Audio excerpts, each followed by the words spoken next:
નમસ્કાર દર્શક મિત્રો, આપ નિહાળી રહ્યા છો એસ લાઈવ ન્યૂઝ બુલેટિન. જોઈએ આજના મુખ્ય સમાચાર.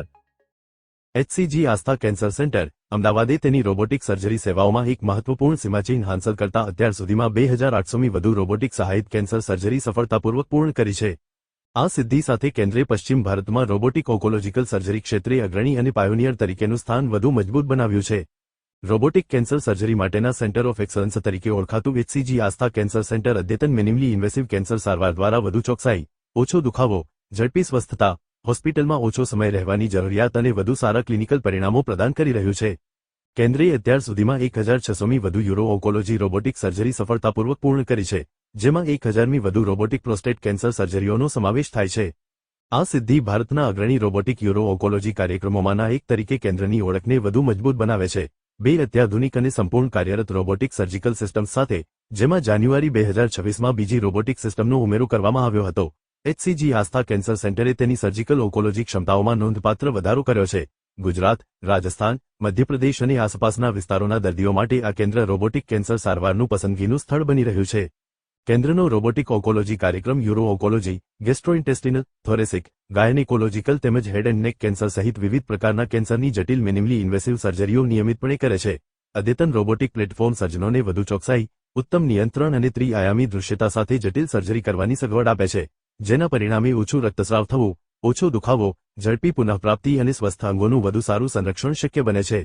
ડોક્ટર જગદીશ કોઠારી, ડિરેક્ટર અને કન્સલ્ટન્ટ, ગી, એચપીબી સર્જિકલ ઓન્કોલોજીસ્ટ તથા રોબોટિક સર્જન, એચસીજી આસ્થા કેન્સર સેન્ટર, એ જણાવ્યું હતું કે, ખાસ કરીને જટિલ ગેસ્ટ્રોઇન્ટેસ્ટિનલ અને એચપીબી કેન્સર સર્જરીમાં રોબોટિક ટેકનોલોજીએ સર્જિકલ ચોકસાઈમાં નોંધપાત્ર વધારો કર્યો છે. આ ટેકનોલોજી સર્જનોને મિનિમલી ઇન્વેસિવ અભિગમ દ્વારા વધુ સારા ઓન્કોલોજીકલ પરિણામો સાથે જટિલ સર્જરી કરવાની સગવડ આપે છે. ડોક્ટર હેમાંગ બક્ષી, કન્સલ્ટન્ટ અને હેડ યુરો ઓન્કોલોજી વિભાગ તથા રોબોટિક સર્જન, એચસીજી આસ્થા કેન્સર સેન્ટર, એ જણાવ્યું હતું કે, રોબોટિક સહાયિત સર્જરીએ ખાસ કરીને જટિલ યુરોલોજીકલ કેન્સરની સારવારમાં વધુ ચોકસાઈ અને સલામતી સુનિશ્ચિત કરી છે. વર્ષો દરમિયાન દર્દીઓમાં ઝડપી રિકવરી અને જીવનની ગુણવત્તામાં નોંધપાત્ર સુધારો જોવા મળ્યો છે. ડોક્ટર કલ્પના કોઠારી, ડિરેક્ટર અને કન્સલ્ટન્ટ ગાયનેક સર્જિકલ ઓન્કોલોજીસ્ટ તથા રોબોટિક સર્જન, એચસીજી આસ્થા કેન્સર સેન્ટર, એ જણાવ્યું હતું કે, રોબોટિક સહાયિત ગાયનેકોલોજીકલ કેન્સર સર્જરીએ સર્જિકલ ચોકસાઈ અને દર્દીઓના આરામમાં નોંધપાત્ર વધારો કર્યો છે. આ ટેકનોલોજી સ્વસ્થ પેશીઓનું વધુ સારું સંરક્ષણ કરવામાં મદદરૂપ બને છે તેમજ દર્દીઓને ઝડપથી સ્વસ્થ થઈ સામાન્ય જીવનમાં વહેલા પરત ફરવામાં સહાય કરે છે. Doctor Bharat Gadhvi, regional business head Gujarat અને જયપુર, એચસીજી, એ જણાવ્યું હતું કે, રોબોટિક ઓન્કોલોજી ઇન્ફ્રાસ્ટ્રક્ચરને મજબૂત બનાવવું એ અદ્યતન કેન્સર સારવારને વધુ દર્દીઓ સુધી પહોંચાડવાના અમારા મુખ્ય ઉદ્દેશોમાંનું એક છે. રોબોટિક સર્જરી ક્ષમતાના વિસ્તરણ દ્વારા એચસીજી દર્દી કેન્દ્રિત અને ટેકનોલોજી આધારિત કેન્સર સારવાર પ્રત્યેની પોતાની પ્રતિબદ્ધતા દર્શાવે છે. છેલ્લા એક દાયકાથી એચસીજી આસ્થા કેન્સર સેન્ટર અદ્યતન ટેકનોલોજી, મલ્ટીડિસિપ્લિનરી નિષ્ણાતી અને આધુનિક સર્જિકલ ઇન્ફ્રાસ્ટ્રક્ચરમાં સતત રોકાણ કરી રહ્યું છે. કેન્દ્ર ભવિષ્યમાં રોબોટિક સર્જરી સેવાઓનો વધુ વિસ્તાર, તાલીમ અને સંશોધન કાર્યક્રમોનું સશક્તિકરણ તેમજ નવી પેઢીની ટેકનોલોજીના વધુ વ્યાપક સંકલન દ્વારા વધુ વ્યાપક અને પ્રિસિઝન આધારિત કેન્સર સારવાર પ્રદાન કરવા પ્રતિબદ્ધ છે. અદ્યતન રોબોટિક ટેકનોલોજી અને મલ્ટીડિસિપ્લિનરી ઓન્કોલોજી નિષ્ણાતોને એક જ છત હેઠળ ઉપલબ્ધ કરાવી, એચસીજી આસ્થા કેન્સર સેન્ટર પશ્ચિમ ભારતમાં અદ્યતન રોબોટિક કેન્સર સારવાર માટે વિશ્વસનીય અને અગ્રણી કેન્દ્ર તરીકે પોતાની ઓળખ વધુ મજબૂત બનાવી રહ્યું છે. કોઠારી, હું એચસીજી આસ્થા કેન્સર સેન્ટરમાં રોબોટિક સર્જરી વિભાગના અને જીઆઈ અને એચપીબી યુનિટનો ડિરેક્ટર તરીકે સેવા આપી રહ્યો છું. છેલ્લા 31 વર્ષથી હું કેન્સર સર્જન તરીકે પ્રેક્ટિસ કરી રહ્યો છું. ગુજરાતમાં કેન્સરની વાત કરીએ તો we would be having more than 50,000 cancers per year. અને આજે આપણે ખાસ રોબોટિક સર્જરીની વાત કરીએ તો છેલ્લા 10 વર્ષથી અમારી આ ઇન્સ્ટિટ્યૂટમાં રોબોટિક સર્જરી જે કરવામાં આવે છે અને આજે 2900થી પણ વધારે રોબોટિક સર્જરી કરી છે. અત્યંત આધુનિક સાધન કે રોબોટની મદદથી અમે આ ઓપરેશન કરી રહ્યા છે અને ઉત્તરોત્તર આ વધારે ને વધારે કરી રહ્યા છે. એનું એક જ કારણ છે કે અમારી આખી ટીમને રોબોટિક સર્જરી કર્યા પછી દર્દીની જે રિકવરી થાય છે એનો એટલો બધો આનંદ છે કે અમે અમારા પેશન્ટને બેસ્ટ આપવા માંગીએ છીએ અને that is why we are doing robotic surgeries. હું મારી જીઆઈ કેન્સરની સર્જરીની વાત કરું તો મારે એક જ એક્ઝામ્પલ આપવાનું હોય કે ગુદામાર્ગનું કેન્સર અથવા તો રેક્ટમના કેન્સરની વાત કરીએ તો પહેલાના જમાનામાં આજથી 20 વર્ષ પહેલા જ્યારે હું ઓપરેશન કરતો હતો ત્યારે તે દર્દીનું કેન્સર કાઢીએ ત્યારે રેક્ટમ નીકળી જાય અને પરમેનન્ટ કોલોસ્ટોમી કરવામાં આવતી હતી. રોબોટની મદદથી અમે ખૂબ નેરો સ્પેસમાં નીચે જઈ શકીએ છીએ અને ઓપરેશન કરી અને કોલોસ્ટોમીને બદલે એનો ઝાડાનો માર્ગ અમે બચાવી શકીએ છીએ. સ્ફિંક્ટર પ્રિઝર્વેશન સર્જરી કહેવાય. આ એક સિગ્નિફિકન્ટ બેનિફિટ મેનકાઇન્ડને, હ્યુમનકાઇન્ડને આવી નવી ને નવી ટેકનોલોજીથી મળે છે. જનરલી એટ લાર્જ વાત કરીએ તો દર્દ એટલું બધું ઓછું થાય છે in comparison to the open surgery જે પ્રીવિયસલી કરવામાં આવતું હતું એનાથી I would say not in exaggeration પણ 1/10 પેઇન થાય છે. રિકવરીમાં 1/3 થી વધારે સમયમાં દર્દી રિકવર થઈ અને એને જે કામ કરવું હોય એ કામ માટે એનેબલ થઈ જાય છે. અને આપ જાણો એ પ્રમાણે કેન્સરની સારવારમાં ઘણી બધી વખત સર્જરી પ્લસ કિમોથેરાપી ને રેડિયોથેરાપી આપવામાં આવે છે. પહેલાના જમાનામાં દર્દી રિકવર થાય એના માટે રાહ જોવી પડતી અને આ બધી એડિશનલ સારવાર ડિલે થતી હતી. હવેના જમાનામાં રિકવરી ઘણી ઝડપથી થવાથી રિકવરીને લીધે કિમોથેરાપી અને રેડિયેશન સમયસર ચાલુ થાય છે અને the biggest benefit to the society is કે સર્વાઇવલ ઇઝ ઇન્ક્રીઝિંગ. કેન્સરનો ક્યોર રેટ વધ્યો છે અને दर्दी लांबू जीवता થઈ શક્યા. मेरा नाम डॉक्टर नितिन शर्मा है और मैं एचसीजी आस्था कैंसर सेंटर में हेड एंड नेक सर्जन हूँ.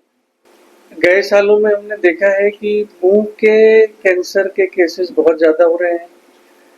यंग लोग आ रहे हैं, ज़्यादा से ज़्यादा युवा लोग हमारे पास आते हैं, 20 साल 25 साल. और गुजरात तो तंबाकू के कारण ओरल कैंसर का गढ़ है, मतलब कैपिटल है, और सबसे ज़्यादा केसेस हमारे अहमदाबाद में होते हैं.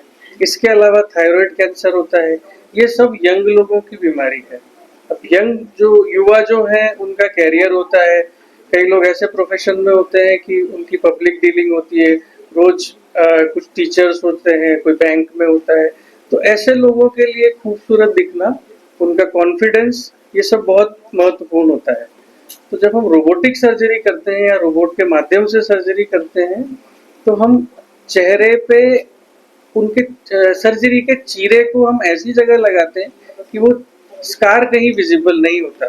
और जब स्कार कहीं विजिबल नहीं होता तो उनकी खूबसूरती बनी रहती है, उनका कॉन्फिडेंस बना रहता है और वो अपनी पब्लिक लाइफ को वापस वैसे ही एंजॉय करते हैं जैसे पहले करते थे.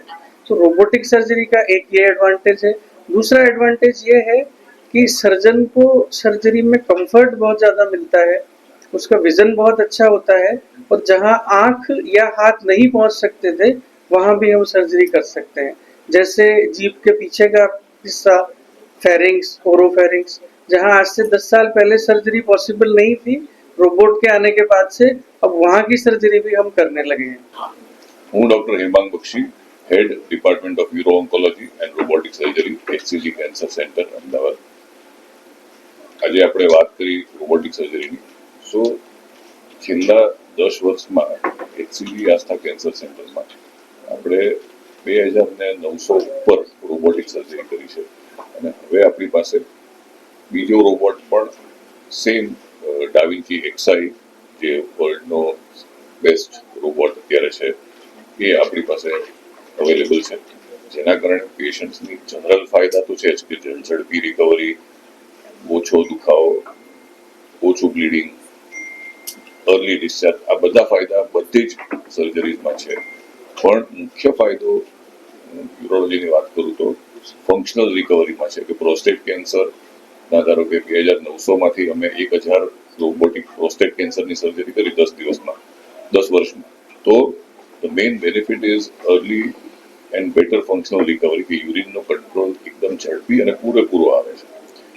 કિડની કેન્સરની વાત કરું તો કિડની એમાં આપણે ગાંઠ કાઢીને કિડનીને મેક્સિમમ બચાવી શકાય છે. So organ sparing is better with robotic surgeries and that benefit is most evident in kidney cancer surgeries in urology. So robotic સર્જરીના ફાયદા મેઇનલી યુરોલોજીમાં ઘણા બધા છે અને 90% ઓપરેશનો અત્યારે રોબોટની મદદથી પ્રોસ્ટેટ કેન્સર સર્જરીમાં થાય છે. કોઠારી ગાયનેક ઓન્કોલોજી ડિપાર્ટમેન્ટની ચીફ અને હું પણ છેલ્લા 30 વર્ષથી ગાયનેક ઓન્કોલોજીસ્ટ તરીકે પ્રેક્ટિસ કરું છું. સો અત્યારે ગુજરાત કે હિન્દુસ્તાનની વાત કરીએ તો વધતું પ્રમાણ ગર્ભાશયના મુખના કેન્સરનું છે.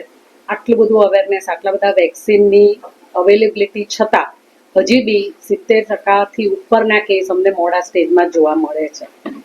એન્ડોમેટ્રિયલ કેન્સર એટલે કે ગર્ભાશયનું કેન્સરનું પ્રમાણ ઘણું ઓછું છે, કારણ કે આપણી લાઈફસ્ટાઈલ બહુ સારી હતી. પણ હવે વેસ્ટર્ન કલ્ચર આપણી લાઈફસ્ટાઈલને ઇન્ફ્લુઅન્સ કરવા માંડ્યું છે, એટલે કરિયર ઓરિએન્ટેડ ફિમેલ્સ, એમના મોડા લગ્ન, એકાદ જ બાળક, નો બ્રેસ્ટ ફીડિંગ, ફાસ્ટ ફૂડનું સ્મોકિંગ, આલ્કોહોલ, આ બધાના કારણે ઓબેસિટી વધી છે, ડાયાબિટીસ વધ્યું છે, હાઇપરટેન્શન વધ્યું છે. અને આના લીધે હોર્મોનલ ગરબડો ચાલુ થાય છે, એના લીધે એન્ડોમેટ્રિયલ કાર્સિનોમા એટલે કે ગર્ભાશયનું કેન્સર થાય છે, વધતા પ્રમાણમાં જોવા મળ્યું છે. અને 2022થી 2025માં જોવા જાવ તો 2025માં લગભગ 20,000 નવા કેસ ઇન્ડિયામાં જોવા મળ્યા છે. પ્રમાણ ઓછું છે as compare to cervical cancer, પણ એન્ડોમેટ્રિયલ કેન્સરનું પ્રમાણ વધતું જાય છે. પણ જેવું મેં આગળ બી કીધું તો એવું કે એનો ફાયદો એવો છે કે પેશન્ટને પોસ્ટ મેનોપોઝલ બ્લીડિંગ થાય. જેવું બ્લીડિંગ થાય ને એટલે પેશન્ટને ટેન્શન થાય કે આ જતું રહ્યું તો મારું તો માસિક હવે કેમ આવ્યું, એટલે એ વહેલામાં વહેલા ગાયનેકને બતાવવા જશે અને એમનું કેન્સર વહેલા સ્ટેજમાં પકડાઈ જાય છે. પણ આવા પેશન્ટમાં જ્યારે ઓપરેશનની વાત આવે ત્યારે જો પેટ ખોલીને અમે જે ઓપરેશનો કરતા હતા ત્યારે મને યાદ છે કે 5-5, 10-10 દિવસ સુધી પેશન્ટ હોસ્પિટલમાં જ હોય, એમનું ડ્રેસિંગ બી 15-20 દિવસ ચાલે, પેશન્ટના પેટના ઉપરના ટાંકા ખુલી જાય, ફેટ ડિસ્ચાર્જ આવે, એ બધું જ થતું હતું. હવે જ્યારે ચીરો નથી મૂકતા અને રોબોટિક સર્જરી કરીએ છીએ ત્યારે આ બધા કોમ્પ્લિકેશન્સ જતા રહ્યા છે. એડિશનલ એડવાન્ટેજ અર્લી સ્ટેજીસમાં કે જ્યારે અમે નોટ ડિસેક્શન કમ્પ્લીટ કરતા હતા અને લિમ્ફોરિયા લિમ્ફીડીમાં હતું, એ હવે રોબોટિક સર્જરીમાં ઓછું જોવા મળે છે, બિકોઝ હવે અમે આઈસીજી નામની ડાયની મદદથી રોબોટિકલી સેન્ટિનલ લિમ્ફ નોડ ડિસેક્શન કરીએ, એટલે કે માત્ર 1 કે 2 નોડ બંને બાજુથી કાઢીએ અને પેશન્ટને લિમ્ફીડીમાં લિમ્ફોરિયાનો પ્રોબ્લેમ નથી થતો. Recovery is much faster. અને જેમ ડૉક્ટર જગદીશભાઈએ કીધું એવી રીતે એડજુવન્ટ ટ્રીટમેન્ટ પણ અમે બહુ જલ્દી ચાલુ કરી શકીએ. તો દર્શક મિત્રો, આ હતા અત્યાર સુધીના સમાચારની ખાસ ગતિવિધિ માટે આપ નિહાળતા રહો એસ લાઈવ ન્યૂઝ બુલેટિન. નમસ્કાર.